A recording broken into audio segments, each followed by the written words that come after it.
Good morning, Disrupted Summit attendees. How is everybody today? I'm Tammy Alvarez, the founder of the Career Winners Circle, and I am so excited to be here with Autumn Shields. Welcome, Autumn. Thank you. Oh, I'm so happy you're here. And so today is day 4, the grand finale, where we are diving into everything about mindset. We talked about career success and how to be a strong leader for the future, how to grow our businesses despite all the craziness. But at the end of the day, none of this will work unless we are at our best. And Autumn is the perfect person to kick us off today about, talking about mindset. Her keynote is about mind the gap. So I cannot wait to hear all the things that we need to do to make sure that we're showing up as our best selves. But before we do that, I want to make sure that everyone watching today knows all the amazing things that we've got lined up. So we've got our live keynote right now. Tonight at 5 o'clock Eastern, we are going to have our final roundtable. And this is where we're going to be talking about all the things that we need to do to show up bigger, better, stronger, and healthier for ourselves.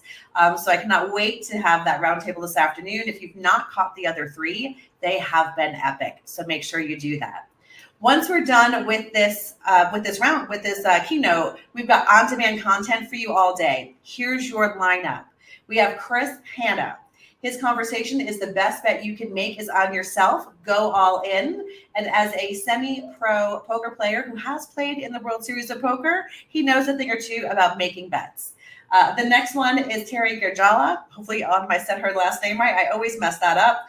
She is fascinating, and she's talking about your business success blueprint and strategies for creating more impact. Next, we've got Terry Tucker. He's going to talk about the 4 truths to developing an unstoppable mindset. I'm going to guess you're going to shed a tear on this one. So make sure you don't miss that, but you're also in private maybe. And then Carrie Connolly is going to talk about vision is victory. She is the vision queen. And she's going to talk about how to empower business owners to forge their path with resilience, which we can all use more of. Then last but not least, Chris Chapman is going to help you transform your life through mindset, habits, and routine. So we have got an action-packed grand finale day for you.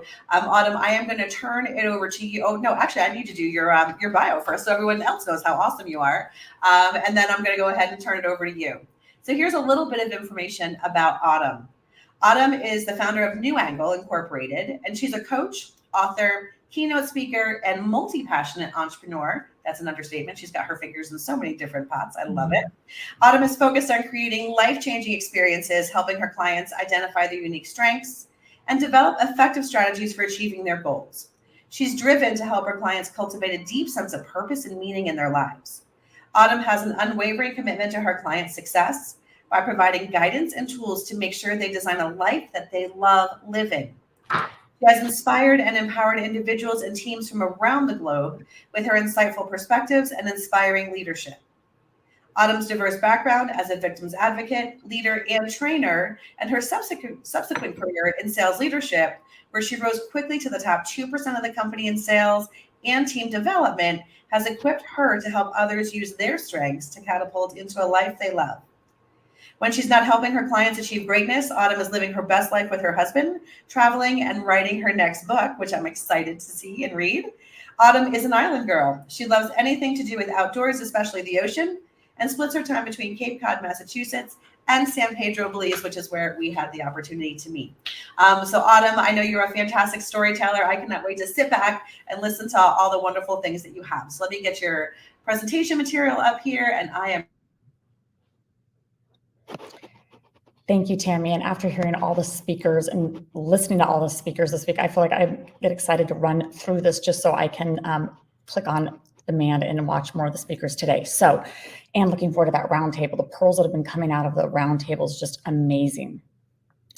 So I don't know where you used to spend Wednesday nights as a child, but I know where I spent my Wednesday nights as a child. My Wednesday nights were magical. See, my grandparents would pick me up from my parents' house and I got to spend the night with them, just me. And before they would take me home, we would stop at our favorite deli and I got to pick out anything I wanted to eat. So of course it was dill pickles and pumpkin pie every single Wednesday night. From my favorite meal, we got to go home. I would sit on my grandfather's shoulders and watch boxing. I love boxing. My grandmother would make a big bowl of popcorn with apples in it, and if I wasn't stuffed enough, I would get ice cream. They would tuck me into bed, say our prayers, and it was magical every Wednesday night because I had all their attention just for me. But Wednesday nights were great, but Thursday mornings were even better. As soon as I would wake up on Thursday mornings, my little feet would hit the floor. I'd run down the hallway and I'd start racing down the stairs to the kitchen. But as I did that, it was like time would stand still because I knew how excited they were to see me. See, every morning that they could hear my feet on those stairs, they would start singing in unity. Here she comes, Miss America. It was magical. I loved being Miss America. And then it happened. My world was crushed. Somehow I walked across the living room and saw a Miss America competition on TV. See, I didn't know there was another Miss America, and I didn't know there were like these tryout things that they had to do. I actually thought I was Miss America. I didn't really know what that meant, but I knew it was special. So as my grandmother saw that I was super discouraged and my entire world had been altered, she held me and she said, if you believe it, you can achieve it. Well, still today, I am not Miss America. Never been Miss America. That's okay, because as I watched the competition throughout the years, I finally just realized tiaras and fancy dresses aren't for me. But this experience was the first time that I had ever been exposed to mindset. If you believe it, you can achieve it. I actually thought things just kind of happened to you. And I thought, wow, this is actually life-changing. So before we dive into mindset today, I'd like to define that. So if you think about what mindset is, it's simply an established set of attitudes held by someone. And we think about terms like mindset, mind health, mental health. A lot of words get used interchangeably. So I think the best way to describe it is how Dr. Amen, who is a psychiatrist and actually studies behavior and brain disorders, he describes the brain as the difference between a computer, or he explains if you think about like the brain being a computer and our mind being the program that runs on it. And so how that really looks, if you think about it, is that if our brain is the physical thing in the computer, and then the programs that run through it are all of our thoughts, it's our mind. And if you think about the health of the brain, we kind of know what to do to take care of our brain, right? We know how to give it nutrition, give it rest, give it a vacation, protect it. We know that things affect our brain in certain ways. But what about the programming? What about the mindset? And that's what today is about, is really looking at that programming that is running through our actual mindset. So before we really dive into mindset, I want you to think about some real life applications to mindset. If you think about somebody that has worked with, that you work with, or that you interact with every day, think about different people's mindset. Think about if it's positive, if it's growth-minded, if it's positive. Think about actual leading people that maybe are this way, or following people that have this type of mindset. Also, think about the opposite. Think about if you're working with someone, whether you're leading with someone, or you're following someone, or a coworker, or maybe somebody you live with that has more of a fixed mindset. Maybe it's scarcity. Maybe it's just tilts to the negative. Think about how those interactions take place. And then let's think about your own mindset. Because if you think about your own mindset, do we ever really think about our own mindset, or actually even our thoughts?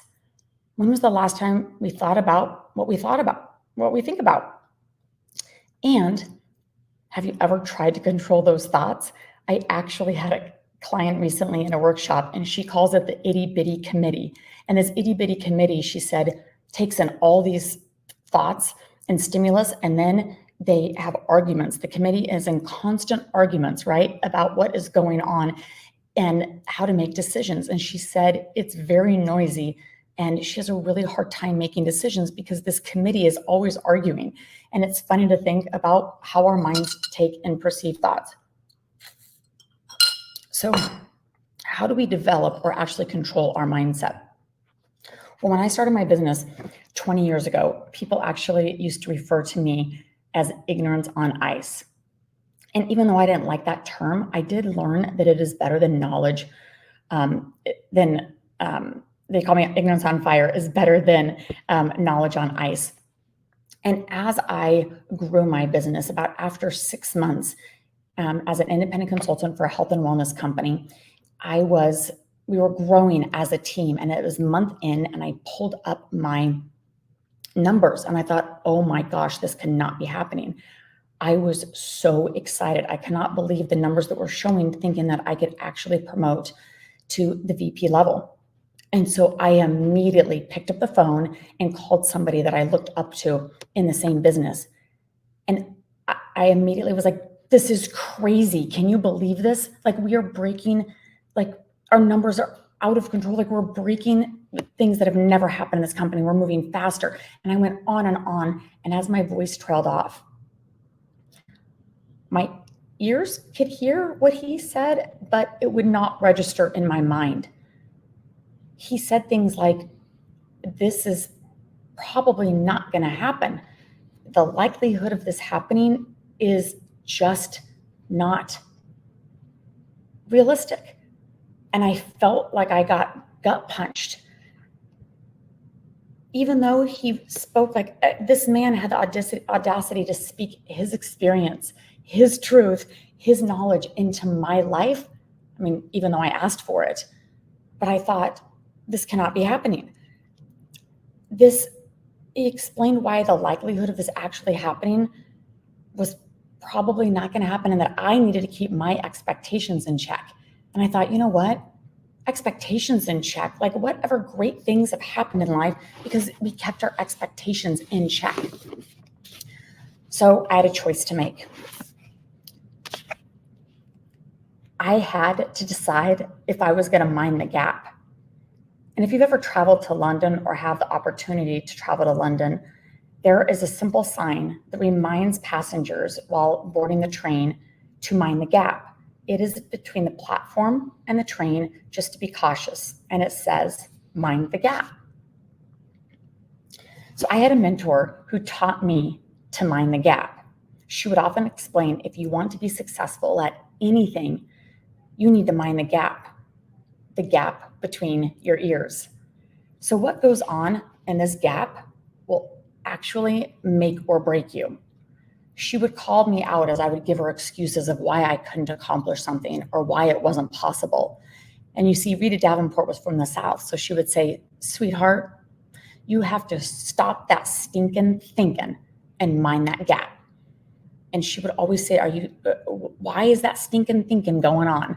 And we think, how many times do we do this? And I can't be the only one. So let's think about how many times we have stinking thinking. Is it a day? Is it a week? Is it monthly?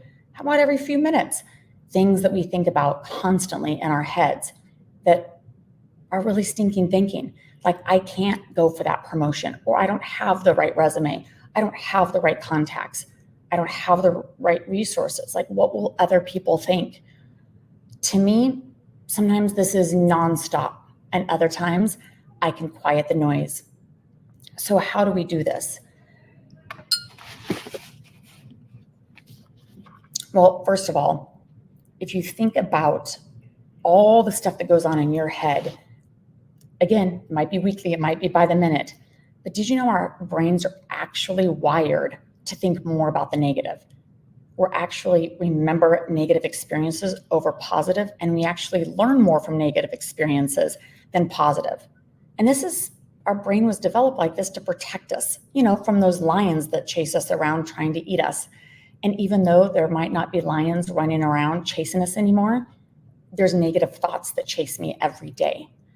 And what I know about this is, even though that part of my brain protects me from being safe, it also can hold me back, and it can hold you back from obtaining those specific goals that you want. That thing that you're thinking about doing right now, it can hold you back. And there's a lot of acronyms for the word fear out there, but my favorite one is false evidence appearing real. Because I know that lion is not there, but it feels like it's real.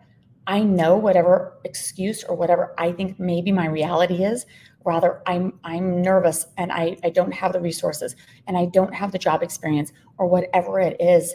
I don't have what it takes to open and to start my own business and be successful. I know I want to write a book, but who is going to read it? All the thoughts that go through our heads all of the time. I have to remember, and you have to remember, that it's just false evidence appearing real, because most of the time the things we worry about never happen. I love that when I first heard somebody say worrying is like a rocking chair. It'll keep you very busy, but you don't get anywhere. So is fear holding you back in your life? You may also have people telling you what you can or can't accomplish in life. And there's a lot of past programming going on up here, and there's current programming happening all the time. And I learned recently that negative thoughts actually link themselves together. And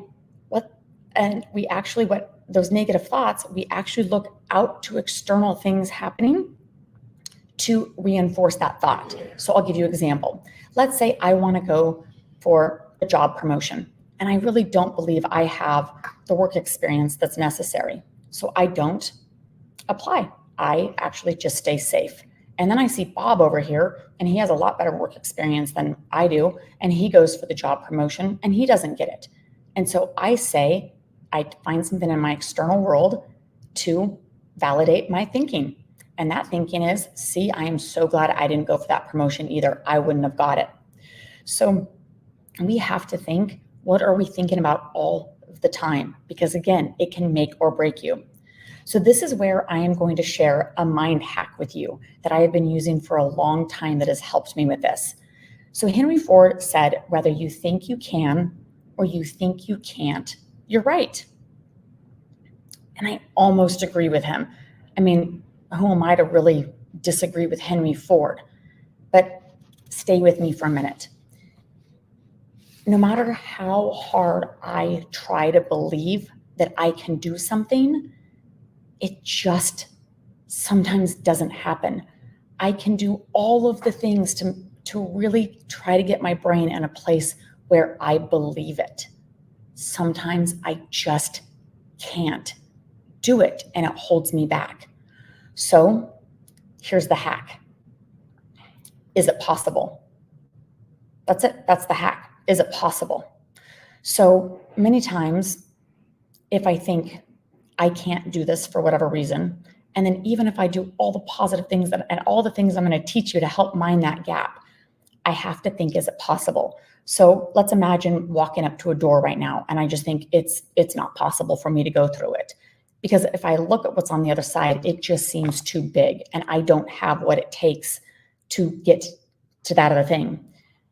If I just crack the door, that cracking the door, is it possible? Just that, is it possible? If I crack the door, is it possible? Is it possible I could get that promotion? Is it possible I could have a best-selling book? Is it possible I could start a business and it's actually successful? Because you can't really argue in your head that is it possible, because almost anything is possible, right? So that little hack in my brain has helped me not have that internal struggle of, I want it, but I want it, but I can see it, but I can envision it, but what happens is it's possible. So shortly after the conversation that gut punched me, I gathered my team, and we were sitting around a table, and we all decided, It is unlikely, but it is possible.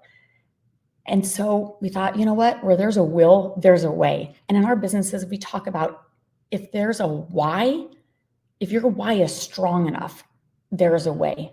So what is your why right now? What is that thing that you're thinking of right now as we're talking about that fear, that thing that you think about, but you're holding back from doing it? And what is your why? And is your why big enough to actually make that happen? Because it is possible. Because the things that hold us back, usually the things that are holding us back, it usually has to do with ego, right? And sometimes it boils down to just fear of failure or fear of success. But what is it costing you? See, sometimes we look on that other side and think, okay, I'm just not getting there. But what is it actually costing you to sit here on this side of the door? So what is it costing you? Is it money? Is it opportunities? Your freedom? Just simply growth, your happiness, relationships? So my team presented me with a gift that night, and part of the gift was a magnet from Eleanor Roosevelt, and simply said, do one thing every day that scares you. And I hung that on my refrigerator. And for some reason, I actually listened to the magnet. I started practicing one thing that scared me every single day, something little and something a little bit bigger in all different areas of my life, from trying things like snowmobiling all the way to like trying to assert myself in a situation where I was a little nervous to do so. I started practicing. I started practicing faith. I started practicing belief. And then my belief grew, like audacious belief. And as that belief grew inside of me, things started changing drastically because I couldn't believe in me all of the time. I couldn't believe in that thing all of the time, but I could believe that it is possible. My faith grew like audacious faith. In the Bible, there's a story about the battle of the Amorites. Joshua was fighting for the victory and was desperate for a miracle. So he prayed to God and actually asked God to hold the sun still so that Israel's enemies could not hide in the darkness. And the sun stood still. Now, whether you believe in that story or not, it shows that somebody's belief in what was possible gave him the opportunity to be courageous and make something happen and to accomplish great things. So whatever may seem out of reach for you right now, is it possible? So not only is it important for us in our own lives, but having mindset growth is not only just for our benefit, but you see others benefit from it as well. People are watching you, so you might as well give them a good show. It's much more interesting to watch someone be courageous in their actions than afraid of what others think. So we did promote as a team. And you know why that is important? Not only did it change my life, but it changed those around me. And you know what happened over the last months and years is that other people have gone faster than we did, bigger than we have. They've built bigger teams. They're making more money than I ever have. And you know what's great about that is they just had to see somebody go before them. So who is watching you? It is so important to realize the eyes that we have on us, not only the people that are around us that we have the opportunity to inspire every single day, but as I was growing my business, I would come home from our monthly team meetings and I was being showered with gifts. I would come home with huge bouquets of flowers and gifts from Tiffany's, and I literally would bring home bags every single month because I was winning a challenge or my team accomplished something and I was being gifted. And my son, who was about 6 years old at the time, would run down the stairs and wait for me to get home. And he'd always give me a hug and I would go tuck him in. And the next month I came home and I didn't have any gifts. And as he looked at me, he was just so sad. And I said, "What's the matter?" And he said, "You don't have any gifts tonight." And I explained, I said, "Oh," I said, "honey, the best thing is now is that I promoted to a level to where I get to be the one that helps other people now, and I get to hand the gifts out to other people. And I tried to explain that it wasn't just about me, that now I get to help other people. And he said, I like when you're the winner better. And to me, I never knew that he thought that I was a winner. And how precious is that from a child's eye? And so any parent out there that's feeling guilt from being away from your child as you're building, whether it's a career or your business, know that the eyes are on you. And so just give them a good show. That's what it's all about. So now we know skills and strategies are important for you to succeed. The speakers that have been throughout the summit this week have been phenomenal teaching skill set. So adding in a good mindset is like literally putting rocket fuel into this formula. So here's the benefits of growing a healthy growth mindset, right? Growth-minded mindset. So here's the basic benefits. First of all, it helps you gain clarity. When we have a growth mindset, it helps us grow clarity so we're not so distracted by everything that's out there.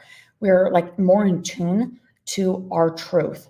And some of those distractions that distract, I don't know about you, but I see a lot of squirrels all day long running around, and I am easily distracted when I'm in that stuck mindset.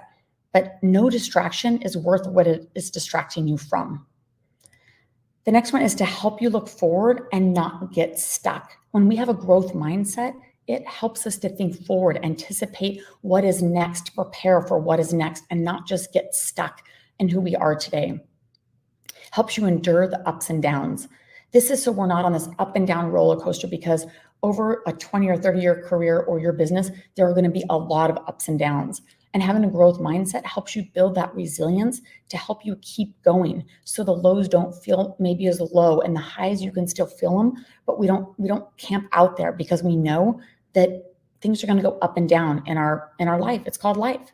The next thing is it helps you build instead of blaming or justifying. Sometimes we are in a place where we're blaming others for where we're at, or we're justifying why we're not further along. But a growth mindset helps you actually build. And believe it or not, it helps you live longer. Yes, a growth mindset actually helps people live longer. So if you're looking for longevity, growth mindset is where it's at. It also helps other people tolerate you. Oh, probably should not have put that one on the slide, but it's probably pretty true. So it is a lot more fun to be around people with growth mindset. So let's dive into how to actually mind the gap. How do we do this? How do we take control of our thoughts and manage this and build this? So the first one is borrowing belief. Remember the times that and still today, all the time when I believe that I can't open that door or accomplish what's on the other side of it, is that I borrow belief of people that have gone before me.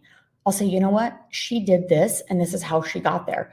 And she believes in herself. And if I can just borrow a little bit of that, it helps me believe in myself, because again, it just has to be possible.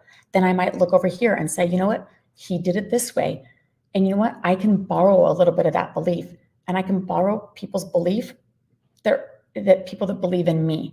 Now, I've had the opportunity to have some great mentors and coaches and people that have believed in me. And you may not have that person, but I can tell you it only takes one person to believe in you to help. And if you don't have that for some reason, you can believe in yourself a little bit at a time. But you can borrow that belief until it's full. The next thing is to actually build belief.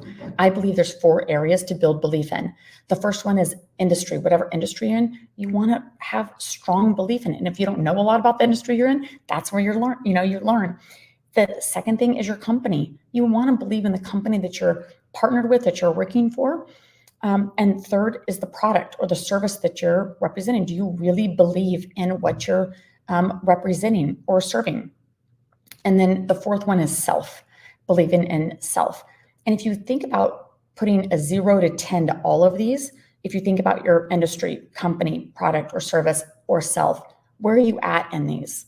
And I learned from John Maxwell, who's a top leadership coach and expert, is that you want to focus on your strengths. So if you're really strong in being able to represent your company or represent your product or service, focus on that. But in the weaker areas, that's when you spend time building those until they get stronger and stronger. But you don't have to be strong in all of these areas to start. Life is an internship that just goes on and on and on. And so you can go do what you want to do and excel and succeed, even if they're not all 10s. Don't wait for them to be 10s. Just start building belief and focus on those strengths. And also, belief sometimes slips. I might be a 10 in one area, and then for some reason, it just slips for some reason. So it's always good to go back and visit where your beliefs, and, or, ask your teams, where's your belief in these areas? Because I've asked other people, like people that are making really good money on my team, and we do this about once a year, and I think, oh my gosh, how did that slip for that person, right? And so it helps me to be able to coach them. Also, observe others. Surround yourself with greatness. I love being inspired by other people. So don't be the smartest person in the room. Put yourself in situations to where you can be inspired by others, because it grows your mindset. The other thing is, with extra time that you have in the day, focus on learning and research, because if all the negative stuff that's going on in my head about whatever it is, if I can fill that time with learning and research about that topic, that maybe it's my product, maybe it's more about the industry, maybe it's more about self-development and business development, then that negativity tends to go away, and it's replaced and reprogrammed by positive things that I'm learning about. The next thing is that I shut off all outside noise, meaning when I make the decision to build, I don't allow a lot of external things to be around me. I am very cautious of even the radio or my playlist. I have an awesome playlist that I play all the time. And let me tell you, this playlist, I actually think I'm a winner all the time when I'm listening to this playlist. And or TV or negative things, or even social media. I am very protective of what goes in my ears and what I see, because I know it impacts my mindset. Also, one thing that helps to learn to mind the gap is to compartmentalize. We have to learn enough emotional intelligence not to let everything bleed into everything else. I might have a bad morning with my husband. I cannot take that to work. I might have something happen at work, and I can't let that get into that part of my brain. So we just have to know that compartmentalizing is something that we can get better and better at, so we can function better in certain areas in our mindset. The next thing is to practice. You guys, we just have to practice failing forward. And I struggled with this because I really didn't want to fail. And then I learned that failing forward is not failing. It's actually accomplishing, because as long as I'm learning, as long as you're learning, you are not failing. Remember, we learn a lot by having negative things happen. And they're really usually not negatives, because we're learning. So all the objections that come up, all the obstacles that come up, all the things that I would look at as failure when I was starting my business and my career, I learned that those are just like, it's like treasure hunting, that I got to pick up those little nuggets along the way. And the last is visualization. Remember, you cannot go anywhere if you've not first imagined yourself there. And this is by Captain John Bertrand. This is one of my favorite sports stories of all time, and it's actually on Netflix recently.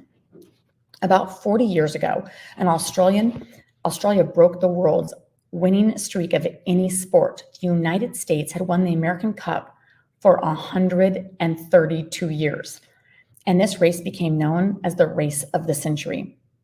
So in prep for the Cup, So Bertrand won a bronze in 1976 and the Olympics. And he later disclosed during an interview that he realized that he could have won the gold just as easily if he had been mentally tougher. So in prep for the Cup, he decided to bring on a sports psychologist.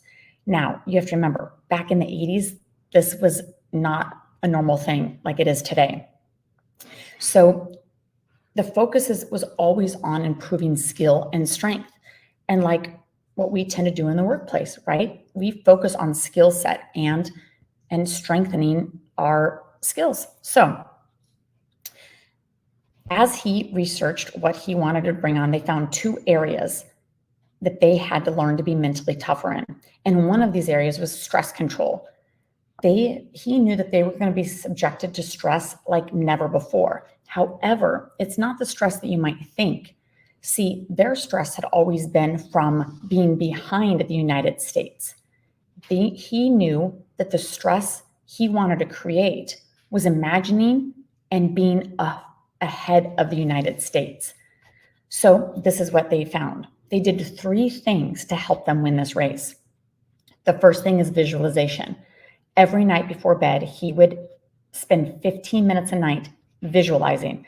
And his visualization took place and he got into his mind to think about what it would feel like, not just look like, what it would feel like, what were the sounds around him, what was everybody else saying, what was the excitement, what did it feel like pressing in front of that US boat. And they also did group visualizations while they were training. He also learned that through testing that the team responded better to complimentary communication. However, when the crew would get tired in the middle of the race, their minds would tend to start going towards the negative again. So he thought, how are we going to get their mind to stay on the positive? He actually used visual and auditory things to keep their minds focused on the positive. He actually made a huge flag, like you see in this picture here, with the boxing kangaroo on it as their insignia. And then he would play the song Land Down Under as their battle song, and they would blare it towards the United States before the races to intimidate the United States. The third thing they did is they turned down all the outside noise. They removed all the TVs, newspapers, and phones from the crew's room because they decided they wanted to focus on what they could control, not what others were saying about them. The victory was accumulation of the crew's physical and mental preparation, skills, and mindset. So have you ever practiced increasing your mental strength? Think about the techniques that you have used that has worked to build your mental strength. Think about the things in your life right now that are not serving this growth. So guess what happened after I promoted? I thought I had arrived. I had the title, but it moved me into a fixed mindset. And I didn't realize it, but that's what happened because I had arrived. I already did all these things on this list. So I stopped doing them. I turned on the TV, watched a little TV once in a while, listened to whatever on the radio, started doing more social media, all the things. I put down self-development books because I had already read 200 of them. What happened is my numbers immediately started to fall. And when my numbers fell, I knew it meant that we were not growing as a team. Our mindset was in a fixed mindset, and we had to go back to start doing what seemed simple on this list. But sometimes these things are so simple to do, they're also simple not to do. So where are you now? Are you in that fixed mindset? Are you in a growth mindset? And in closing, I will share with you one thing that I've implemented over the last 30 years. And I ask, please, that you hold your virtual applause until the end of the story. So in 8th grade, I don't know what this is exactly called, but somehow I was voted like the female best student of the class before going to high school. And so what happened is I had to get up and give a speech. And although I was nervous, I was prepared for this. And I went up and gave my speech, and I heard the most amazing thing next. I heard applause. And a teacher had recorded that and gave it to me as a gift for graduation. And still today, I listen to applause when I have a hard time believing what is on the other side of that door, when I have to know it's just possible. So for the last 30 years, I have literally taken that tape out and listened to an applause. And if I don't have access to it, I literally will just pull something up on YouTube and listen to the sound of applause and know that that is what's on the other side of that door. And maybe you don't have that applause have ever happened in your life. It's okay, because if we can all create our own applause, we can actually clap for ourselves. We can actually just listen to it on YouTube. And sometimes we're doing things where maybe, we don't get applause every day. I don't get applause for emptying the dishwasher or, going to the gym. But you know what? We can applause ourselves in different ways. But I believe in you. And I believe that if you just believe it's possible and you work on that growth mindset, it is absolutely possible for you. Because what I've learned is the sound of courage sounds so much better than the sound of what other people think. So now go ahead, you can applause. I love the sound of applause because it has gotten me through moments that I did not believe in myself. It's gotten me through the darkest times in my life because I was just able to listen to that applause. And so I am applauding you today for listening to this, for growing your mindset, for having the courage to just invest in yourself, to invest this time into yourself, because nothing will make a bigger impact in your life than minding the gap. So what's next? We are going to bring Tammy back on and we will talk about what is next. That was absolutely incredible. I love your stories. Your opening story about Miss America really warmed my heart. And I could just visualize you just running downstairs to that song every day when you were younger, and just how impactful that is to you even to this day, right? So thank you for sharing your wisdom and your stories and your techniques and tactics on how we can stay in that positive mindset. There's a few things that that really struck with me that I want to make sure that those who are watching live and the replay really lean into. And one of them that you said, which I thought was really cool, was you asked the question, what great things have ever happened in life if you kept your expectations? That because too many times, to your point, other people's narratives come into our head. And then all of a sudden it's like, you don't belong here. This is not, I didn't invite you to stay here. And so you should move on. And so I thought that was really, really important. One of the things I'd love to unpack with you is the concept of fear of success. Because it was something I didn't know I had until I had a coach point that out to me early in my entrepreneurial career. And so what's your experience with that fear of success? And what does it look like? How do we prevent it, or at least see that that's happening and holding us back? Such a great question.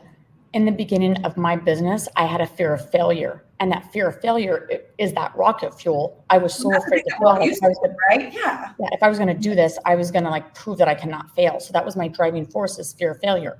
So I was going to get that A+ no matter what. I was going to work those extra hours. I was going to push myself like never before because I had that, fear of failure. But what happens is, then you get there, and what happens is the fear of failure, it's not enough. It's not enough to sustain you. It's not enough. It's when you have to go deal with those issues of, why do I have a fear of failure? Where is that coming from? Where's that narrative coming from? Why is this my operating system? And what's amazing is years passed, and throughout business and the ups and downs, I had a realization from working with another coach that for some reason it switched over, and all of a sudden I had a fear of success. And I didn't know you could have both in one lifetime. I thought I conquered this one. And then all of a sudden I moved into this, and I was like, why is there scarcity thoughts seeping in when I've already proven what I thought I needed to prove, right? And to me, life will always bring you new challenges, if you allow it, and new growth opportunities. And it's amazing how things can sneak up like that. And we're not conscious of it, but absolutely impacts our how we work and how we interact and how we build businesses. Yeah. It was interesting because I didn't know I had it either. And I had left a very, very high level corporate job and all the things that came with it in terms of the 12-hour days and the stress and the working weekends and the nights and all the things. And I moved to this beautiful tropical island in Belize, where you and I had ultimately met. And I hired a coach because I was a terrible entrepreneur. I could run a big company. I'm like, I have no idea what I'm doing here, and it's my money. So I was like blowing it through it like crazy. And so I'm like, all right, let me get some actual advice here for somebody who knows what they're doing. Mm-hmm. And she kept asking me about my finances, and anybody who, knows me, knows the book or anything, knows that that's definitely my Achilles heel, right? That just stresses me out beyond belief, whether it doesn't matter how much there is or isn't. Money is just something that's a stressor for me. And I wasn't running the business with the same level of financial discipline as I had known to do for the 25 years I was in corporate. And, she kept asking me, week after week after week, is it done? Is it done? Is it done? And I'm like, no, no. And then she finally asked me, she's like, what are you afraid of? And I bristled because, I'm like, I'm not afraid of anything. I was like, and so she let it go. She just, moved on. And then I started to unpack that in between our sessions. And I realized what I was afraid of. What I was afraid of is using, for me in my mind, bringing in the good habits I had learned from running businesses in corporate to my business was chaining me back to the life I wanted to leave. And I felt like if I did all the things that I used to do in corporate, I wasn't going to be able to go scuba diving in the morning before work like we had been doing. And I wasn't going to be able to take those nice long walks on the beach at lunchtime and still be a productive person. So that's what I was afraid of. I was afraid of success. I was like, if this business takes off, I'm going to lose the things that I just stepped into. And I don't want to do that. And so she was able to help me realize that by doing this, it actually helps me grow and maintain that, that lifestyle that I recreated for myself. And so that was my first, at least known experience of fearing success. And it's just such an odd concept because that's what everyone's striving for in however they define. Well, I thought when I had a fear of failure, I thought those other people that had a fear of success were like weirdos. Because I'm like, who would fear success? Like, bring it on. Yeah. And it is amazing how those things creep in because like in your situation, there was just a picture of what your business was going to look like. Even though you were in total control of creating it, you just had that picture there and it was blocking versus we all can create whatever we want. And so it's just amazing how things seep in. And I didn't realize the old programming of things of like, if I'm successful, that means there's money and money is the root of all evil, right? It's all the little tiny things that it could have been somebody saying one comment one time or one little thing that we believe in that we don't actually even know that we believe it. Right. And so just conquering those things and finding those tools to get past it is so important. Yeah. And I think the way I check myself now, so I want to share this with our community as well, is she said, whenever that you want, that's good for you, then that's a fear-based response. So all those things that you want for yourself, it's not all the crap that you don't want to do, right? It's those few things you're like, all right, I know I really want to do this. Not that I have to because, of somebody else's definitions. But if you're not stepping forward in those, then that is a fear-based response. And you should really try and unpack that and see, are those monsters or dust bunnies under your bed, right? In terms of the things that are preventing you from stepping into your best self. The other term that I absolutely loved during your talk was ignorance on fire. I was always in over my skis and I can certainly relate to feeling like that on a regular basis. And I think that there's a lot to be said for optimism, energy, and a little bit of ignorance because you don't have those failures, those losses, those epic battles that didn't go your way to slow you down. And I think you take better risks. I think you're more resilient. And all of those things. So I really love that. But the one thing I did want to, go ahead and I'll go to my next point. I just think that when we don't maybe have all the information, you don't have the opportunity to overthink. Action is if I'm in action, I don't have that time to overthink all the details of what may hold me back, right? I mean, like, I'm given a big notebook on how I'm supposed to be doing something and I probably skipped a few pages. Yeah, because I'd rather just get into action and learn it. But instead of reading this notebook and focusing on all the things that may or may not happen or go wrong, it's like, just do the action, just get into that action. And because we learn a lot from action. Absolutely. And I think we've had in a few other of our sessions, we've talked about confidence. And that lack of confidence, it's cyclical. It shows up when you need confidence the most is when it decides to take a vacation. It's always the way it works. Today I'm looking at exactly. Like, I really use a little backup today on this. However, we tend to think that we have to wait for it. But confidence isn't going to, the confidence fairy isn't going to come and sprinkle some pixie dust while you're sleeping. It's that action that breeds that confidence and those small steps that you were talking about that you took every day with Eleanor Roosevelt's, do one thing a day that scares you, which I also love. And I love how you leaned into when you just can't get there, because it's very, easy to say, well, just believe it and it will happen. And it's like, it's not that easy. And to have that vulnerability and the honesty with this community that there's sometimes you just can't get there, but to shift into what's possible is such a, I think, elevating perspective. Because again, possibilities are endless. And it just helps, I think, break down those I can't barriers, right? And I think another thing I love to coach people on is when they're thinking I can't. Okay, well then let's reframe this and change the question or the statement to a question that says, well, how can I? Right? It may not be you alone. You may need resources and perspectives and training and all kinds of other things. But at the end of the day, it plays very well with what's possible. It's just like, well, how can I instead of I can't? But what's your perspective on, I always love this concept of, nature versus nurture. Are we naturally in a positive mindset? Is it something that, we need to train for? I think there's a little bit of both, but what's your perspective on, nature versus nurture when it comes to mindset and having a healthy mindset that helps us grow? I definitely think it's a combination of both. And a lot of it is just recognizing it, regardless of what it is. We have to recognize where our mindset is today, not where it was last week or not where it was, 10 years ago or where it's going to be in the future, but what is my mindset? Am I in growth mindset right now? And recognizing that programming from rather it is, how we grew up and people that have surrounded us and our experiences, but what can we do today? And I know the techniques that I share today, I know for sure that they work because when I do them, there are absolute results. So I know that I can do things in my environment that causes has a total effect on what I'm trying to accomplish. And so I think, and going back to what we were talking about with confidence, is that, and you've shared your story with me of like walking into a boardroom thinking, I have no business being here, and having that imposter syndrome and having to like literally fake the confidence. And people used to say, just fake it till you make it. And I don't like that because I don't like the word fake. Like, obviously want to be authentic and real, but I like the term act as if. So act as if, act as if I belong in this room. Act as if I believe that I should be here. Act as if I already got that promotion. Act as if, and meaning act as if, how would you dress? How would you be prepared? How would you hold yourself? And to me, that's act as if, it gets my mind in a place of already being there, visualizing it, right? So sometimes to me, it's hard to fight that nature thing, but there are ways that I can nurture my mindset, and other people can too. Yeah. And I think, and how it was a really, it's a smart thing to do.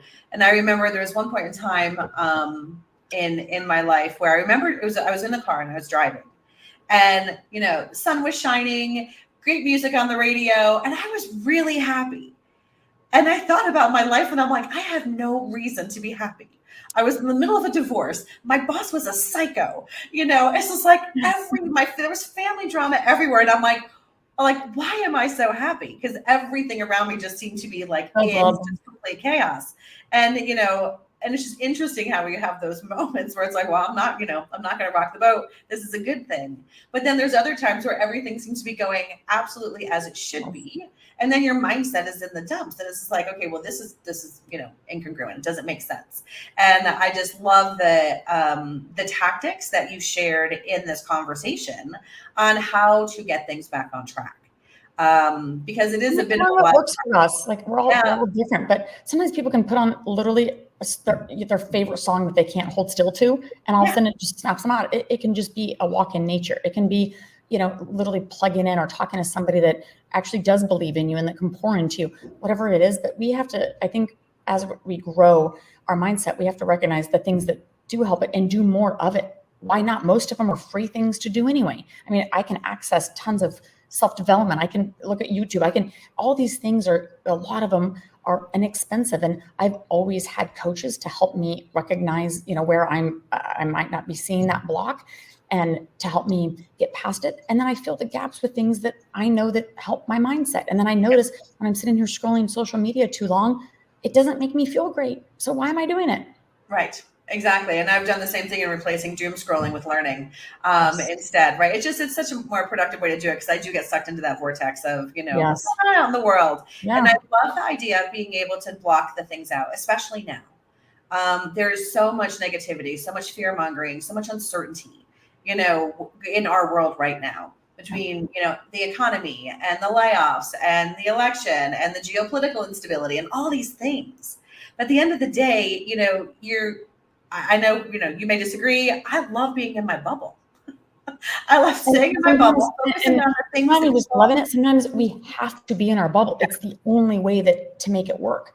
It's the only way to make it work is to be in that bubble sometimes. And sometimes we have to literally put ourselves there with good boundaries, explain to our family why I'm in this bubble, or explain to friends why I can't do something right now. Or, sometimes I even am willing to give up good things because I'm working on something that's great. So sometimes we just think negative things. Like love that. Giving up good negative. things. And I'm like, look, something that's great. I love that. Yeah. I mean, if you invite me out for happy hour or a girl's night out, and sometimes I just have to say no, even though that's a good thing, because I'm working on something great and it's in that bubble. So I really try to be protective. And there's sometimes I do a lot of good things, but I've had to make what I don't consider them sacrifices for success. I consider it's just a trade for a little bit. I was on a board for single moms for a nonprofit. That's a good thing to do in life, right? Is to volunteer and do those things. I had to give that up while I was building something great, it was just an exchange. It wasn't a sacrifice because what I created with great, I could actually support that long-term and support it better doing what I knew I had to do. So sometimes it's not just the negative, sometimes it's the good things we have to black out too and just prioritize. Yeah, it's funny. A lot of people are like, how'd you get the book written? And I was like, I moved to Mexico City and I had no friends. So that way I didn't have, I'm a squirrel like you are. That's my spirit animal as well, right? So I didn't have all of that going on. So true. The other thing that I think I really leaned into in your conversation was when you were sharing your story about your son and really talking about who's watching you. And, it could be your family, your colleagues, things like that. But I do think that as we put ourselves in the best mindset possible, as we have that engine fully firing on all cylinders, that it's not only good for us, but it does set an example and pave that path forward for others. And you don't even realize it. You don't even know. You do not realize it. That you're having.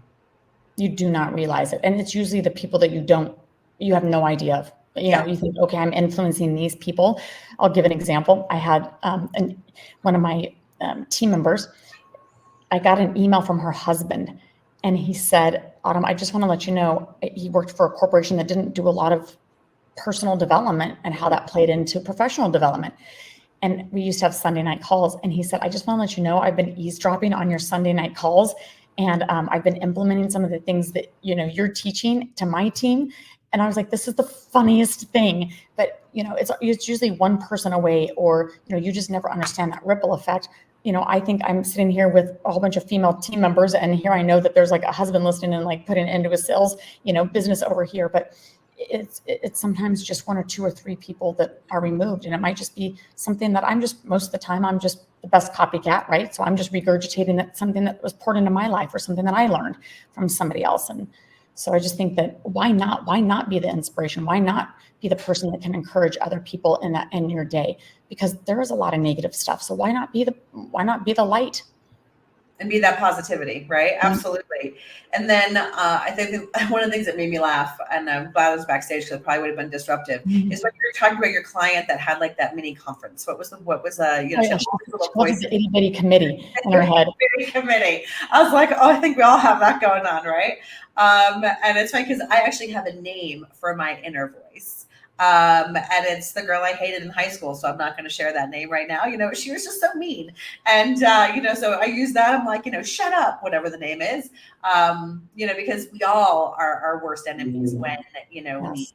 we let our minds go. Because I think to your point, we tend to focus on scarcity and, fear and what we're going to lose instead of opportunity, abundance, and growth.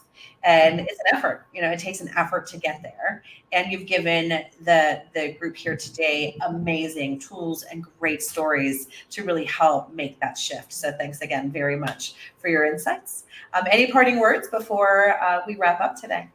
Well, and just creating that slide made me think, am I actually doing all of these things? Because like I said, there's so many things that are easy to do. They're so simple, but they're also easy not to do.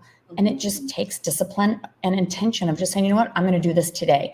and making it part of that routine, and just realizing that it's kind of like dieting or, eating nutrition. Like, you don't realize it's just a bite. It's just a bite.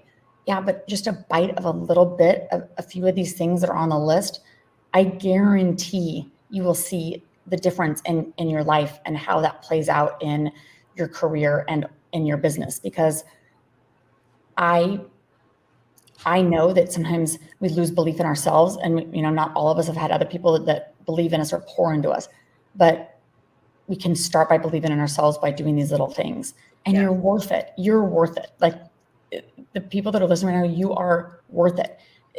I believe that we're all uniquely designed and made. And so what happens is, I'm not here to do the same work you are or Tammy is. But the thing is that people are waiting for you to show up as you, the best you, and you're worth it. There's nobody else on earth that's more worthy of your success, because it's your success. And I'm a strong believer that it's somebody else might take the position, but it's not you. You are uniquely made. And I just think that's so important when we're able to step into that worth, because then the things that we can do for our mindset will follow that. Absolutely love that. So that's a beautiful mic drop right there. So for those of you watching the replay or live and really need to lean into that mindset work, make sure that you reach out to Autumn. We've got that intensive laser coaching opportunity that we're offering for Summit participants only. Come in with one problem, leave with that solution. So make sure you hit the Summit website and take advantage of that while we're running that for the rest of this week. So anyway, Autumn, thank you very much. We'll see you tonight at the roundtable. Yes, so we're looking going forward to live it. again to talk more about mindset with all the great thought leaders that we've got today. And so we'll see you back here at 5 o'clock Eastern. Thank you, Tammy. Okay. Thanks.